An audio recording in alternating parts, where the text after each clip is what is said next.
अब मुद्दे की बात करने से पहले हम आपको एक वीडियो दिखाना चाहते हैं। मुमताज का वीडियो तो ये है मुमताज आलम रिजवी, जो अभी थोड़ी देर पहले मेरे साथ शो में जुड़े थे।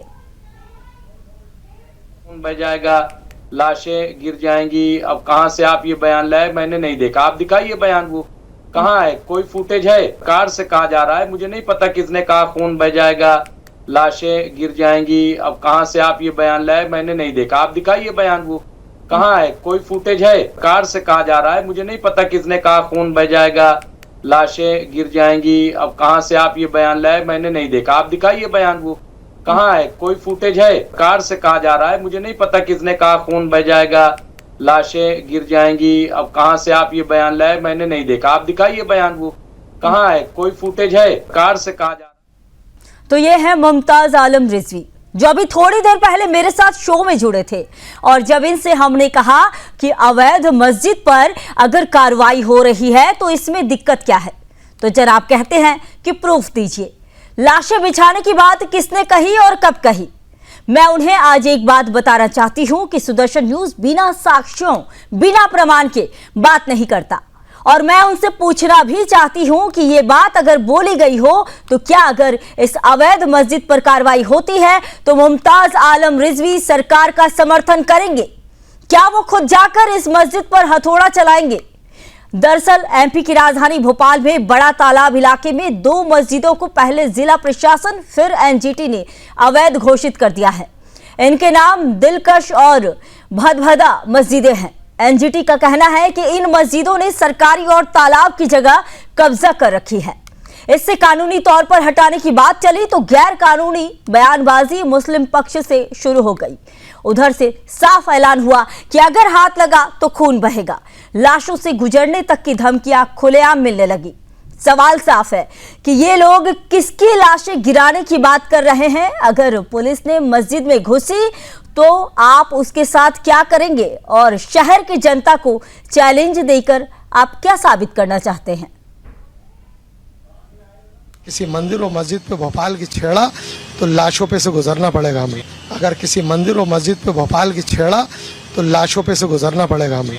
अगर किसी मंदिर और मस्जिद पे भोपाल की छेड़ा तो लाशों पे से गुजरना पड़ेगा हमें। अगर किसी मंदिर और मस्जिद पे भोपाल की छेड़ा तो लाशों पे से गुजरना पड़ेगा हमें। शहर की आवाम भी सुन ले, अगर भोपाल की किसी मस्जिद पे अगर पैर भी रखा प्रशासन ने तो आर पार वाली स्थिति होगी। शहर की आवाम भी सुन ले, अगर भोपाल की किसी मस्जिद पे अगर पैर भी रखा प्रशासन ने तो आर पार वाली स्थिति होगी। अगर किसी मंदिर और मस्जिद पे भोपाल की छेड़ा तो लाशों पे से गुजरना पड़ेगा हमें। अगर किसी मंदिर और मस्जिद पे भोपाल की छेड़ा तो अब बताइए रिजवी जी, मुमताज आलम रिजवी, अब बताइए, अब आपको प्रूफ मिल गया है, आप क्या कहेंगे? जर्नलिस्ट हैं? नहीं संगीता जी, आप जर्नलिस्ट हैं ना?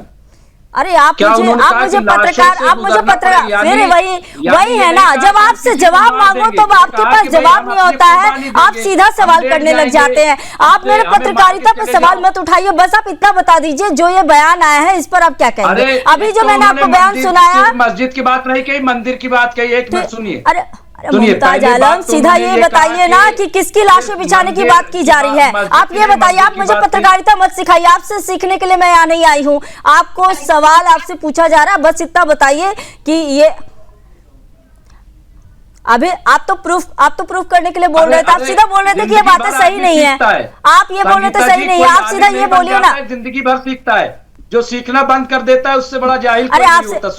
आपसे मैं सीखने के लिए यहाँ नहीं आई हूँ। आपसे जो सवाल किया जा रहा है वो बताइए। आपके पास जवाब नहीं है, ये बोलिए आपके पास जवाब नहीं है। अब आपकी बोलती बंद हो गई है, आपके पास जवाब ही नहीं है, आपके पास जवाब ही नहीं है। लक्ष्मण जी ने सीखा था और भेजा था राम जी ने कि जाइए और रावण से आशीर्वाद लेकर के सीखिए। तो जिंदगी भर सीखता है आदमी। चलिए छोड़िए। अब देखिए मैं आपको बताऊं, देखिए उन्होंने क्या कहा। पहली बात तो ये कहा कि मंदिर की बात भी उन्होंने कही, सिर्फ मस्जिद की बात नहीं की। पहले तो सुन लीजिए कि मंदिर और मस्जिद। दूसरी चीज ये कह रहा हूं कि उन्होंने कहा कि लाशों के ऊपर से, यानी ये नहीं कहा कि हम किसी को मार देंगे।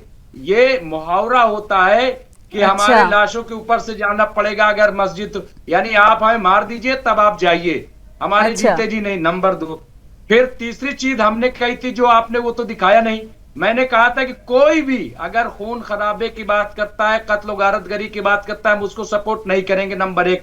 नंबर 2, हमने ये कहा था कि अगर कोई इलीगल है, गैर कानूनी है, मैं उसको सपोर्ट नहीं करता।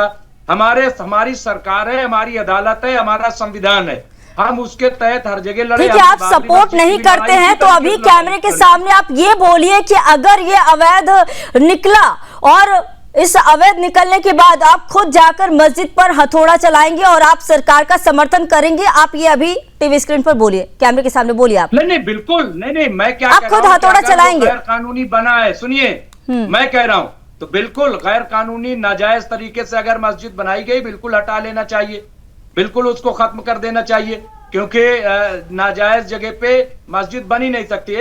एक वक्त की नमाज नहीं हो सकती नाजायज जगह पर। तो आप सरकार के समर्थन में हैं, आप खुद जाएंगे हथौड़ा लेकर? मैं उसको आप सरकार के समर्थन में हैं अगर अवैध होता है मस्जिद? जी, आप सरकार के समर्थन में हैं।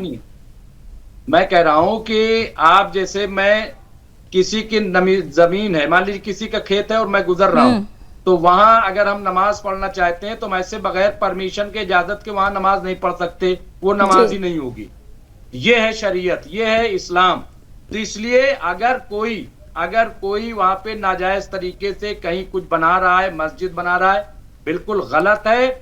और अगर वो साबित ना कर पाए तो बिल्कुल उन्हें गिरा देना चाहिए, नहीं तो साबित करें, कोई इसमें ऐसी बात नहीं है। और संविधान है, हमारी सरकार है, सरकार से लड़ाई लड़ना हमारा अधिकार है, प्रोटेस्ट करना हमारा अधिकार है, सरकार को चैलेंज करना हमारा अधिकार है, इसमें कहीं कोई गैर कानूनी नहीं। मैं ये कह रहा हूं, अब यहाँ पे कोई गलत हो तो आप बता दीजिए। ठीक है, बस आप इतना बोल दीजिए ना कि जब कोई भी दस्तावेज अगला नहीं दे पाएगा तो आप सरकार का समर्थन करेंगे और आप खुद हथौड़ा लेकर पहुंच जाएंगे। क्या कह रहा हूं, और क्या कह रहा हूं, आपने सुना नहीं क्या? और मैं क्या रहा हूं भाई, दस्तावेज दे, कागज दे, वहां जा करके, और लोग जा रहे हैं, प्रूफ करेंगे, वहां जब प्रूफ करेंगे कानूनी लड़ाई लड़ेंगे। हाँ, जब वो नहीं होगा बिल्कुल गिरा देंगे, काहे नहीं गिरा देंगे, बिल्कुल हटा देंगे अगर नाजायज तरीके से बना है। कि भैया आपका क्या ख्याल है, आप क्या कहना चाहते हो? देखिए, बात यह है ना मुमताज आलम, अवैध मस्जिदें जो है ना वो आप लोगों की तरफ से बनती है, लैंड जिहाद के जो मामले जो है ना वो आप लोगों की तरफ से सामने आ रही है, और ये हर राज्य से सामने आ रहे हैं। मंदिरों को गिराकर जो है मंदिरों के ऊपर मस्जिद बनवाते हैं आप लोग, और ये सालों से चलती आ रही है, वर्षों से चलती आ रही है, ये कोई नई बात नहीं है। बनने वाली मस्जिद को हम कबूल नहीं करते, ठीक है, नाजायज तरीके से बनने वाली मस्जिद। ठीक है मुमताज आलम, समय की कमी थी, बहुत धन्यवाद, आप जुड़े और आपने जानकारी दी।